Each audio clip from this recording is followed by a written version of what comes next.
Gotta load you up, girlfriend. Hop up. Good girl. Okay, go in your crate. Good girl. Very good job. Good morning, friends. Welcome back to the channel. It's great to see all your guys' faces again. I am in the middle of the desert. Today's video is a quick video on how to road trip with your dog, offering some tips and tricks. What are the safest and most effective ways that, in my opinion, make it easier to travel with my dog?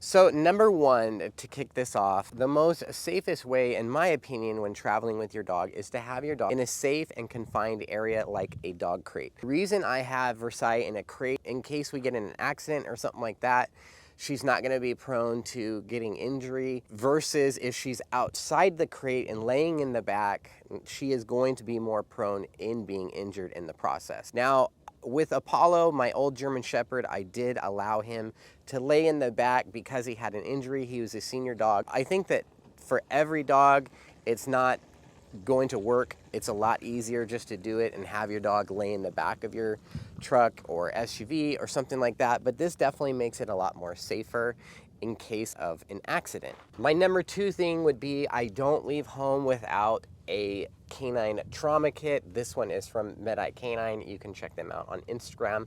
I will do a quick little shout out and show you who they are right here.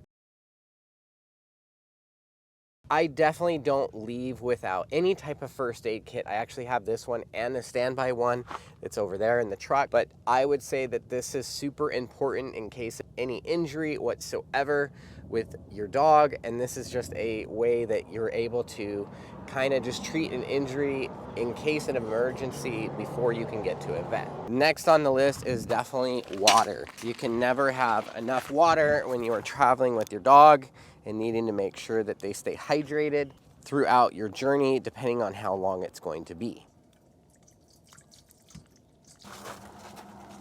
You don't want any water?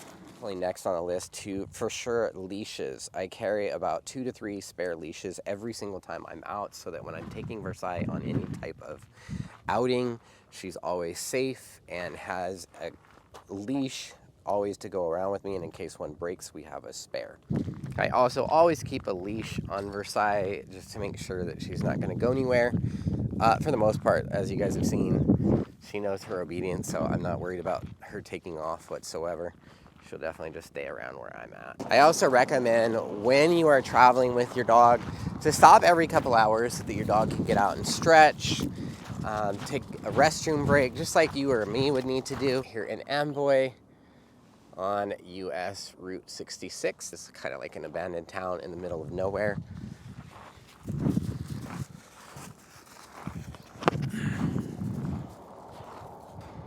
You potty? This is like an abandoned school. I've seen some other YouTubers that used to be able to actually go out and explore that place, but they've now since put a fence out here. Next tip, make sure that your dog has eaten at least an hour to 2 hours before you begin your road trip or you're traveling, so your dog doesn't get an upset stomach or anything like that. It just makes it easier, because if you just automatically put your dog in a crate or in your vehicle straight off the bat, your chances of your dog having an upset tummy are a lot more higher and probable. So make sure that you definitely wait a short time before you even attempt that. The next tip I want to offer is consider, like if you live in some place like I do out here in Arizona, I tend to, like right now we're in the middle of November, so I am traveling right now, it's about like 10:30, but I usually leave in the early mornings when it's the summertime. I'll leave my house at literally 12 or 1 a.m. I will drive straight through to California, get at my son, and turn around and drive back, so I'm home by like 8 or 9 because it's just too hot to travel in the desert. So consider when you are traveling or road tripping with your dog or your animal that you take all that into consideration, that, you know, the temperatures or wherever the climate is going to be, that it's going to be comfortable for your dog, especially if your dog's going to be in a crate or anything like that. Consider all those different things. Try and not to stress your dog out in the environment.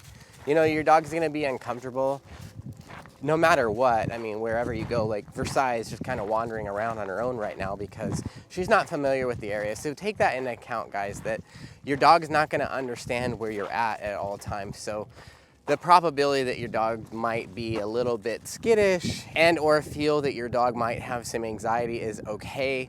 Just understand that that is going to probably happen in an unknown area or environment. That's gonna wrap it up, guys. I hope these tips or opinions gave you guys a better understanding of maybe what you should do or maybe that you haven't thought about when traveling or road tripping with your dog. Thank you guys so much for watching. Remember to hit that like button, even if you did like this video and you felt this video was completely boring. Also, make sure that you guys hit the like button. Have a wonderful day. Bye-bye.